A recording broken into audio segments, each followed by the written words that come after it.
And support to de-escalate the violence in Minneapolis is coming in droves.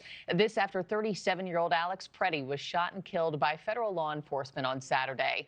Major corporations are condemning the violence. More than 60 CEOs, including Target, General Mills, and United Healthcare, are calling for de-escalation. Unions are also joining in, the AFL-CIO, the American Nurses Association, and the NBA Players Union, all calling for accountability and defending free speech. Now, the U.S. Conference of Mayors is calling out Pretti's death and demanding the turmoil end. Joining me now is Democratic Mayor of Kansas City, Missouri, Mayor Quinton Lucas. Mayor, thanks for your time this morning, sir. Good morning. Good to be with you. You are the Conference of Mayors Committee Chair for Criminal and Social Justice. The conference represents more than 1,400 mayors across the country. You just wrote a letter and released a statement calling for de-escalation. Do you think that's having any influence or impact on what's happening on the ground? You know, I think it is. These are bipartisan, truly nonpartisan organizations. The list that you just mentioned, certainly the 1,400 mayors that you've described, that aren't coming to this from a partisan position. Other than that, we are saying we just want to make sure that there is not chaos on our streets, that there is cooperation among parties, and that we don't see an ongoing escalation.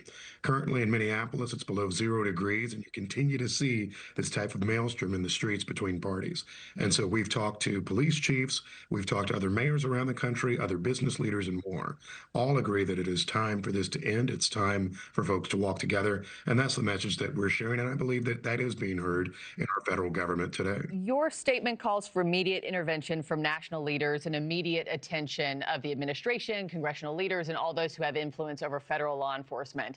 I guess I'm curious as to why you didn't also call out local and state leadership in Minnesota to help in that mission, to stop using rhetoric that demonizes ICE and tell their people to go home for a moment, and let's all help lower the temperature. Why was that not included in the statement? You know, I believe in a prior statement we did talk about the fact that there are authentic law enforcement missions. We stand with the need to enforce America's immigration laws. I think a lot of those steps are key in what we have shared and what many other groups have said.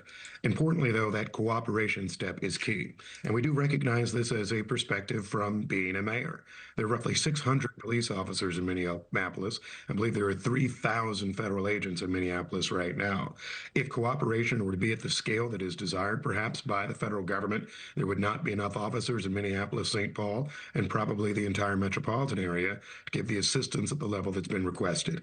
We want to make sure that laws are enforced. We want to make sure that rules are followed. And that's why there is that discussion on how the parties can work successfully together to make sure we don't see these types of concerns in the streets long term. If you were the mayor of Minneapolis, are there ways in which you would be handling this differently than Mayor Jacob Frey is right now?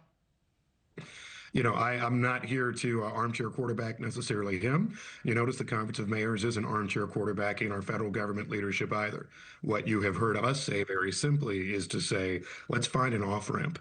Let's find some sort of way that there is not this type of conflict in the street, where we don't see these types of harms. And I've heard them from lots of other people. The Republican governor of Oklahoma has said pretty much the same thing. Yeah. You have seen senators from both sides saying that, and that's, I think, the step we need going forward. What is the off-ramp, though? You know, we keep hearing that phrase, but I'm curious, like, what's your game plan, and what's the most realistic version of what that off-ramp looks like? You know, there's always a question as to how many numbers do you need on the streets? And so I think that is something that we would ask that state, local, and federal officials evaluate. But let's just be clear. There is a bully pulpit for federal leaders. If instead of the attacks back and forth, everyone said today, let's do something as simple as a call, right? The Secretary of Homeland Security, the President of the United States, the Governor of Minnesota, the Mayor of Minneapolis. I am certain there is a way that they get a path going forward. In some of the toughest conflicts we have in cities, you have to work across the aisle, proverbially. You have to work with others. I think this is what that moment calls for, so Americans don't see more of the scenes ahead that they had to see this weekend. Thank you for watching. Subscribe below and download our NewsNation app right now on your phone, and you will get fact-based, unbiased news for all Americans.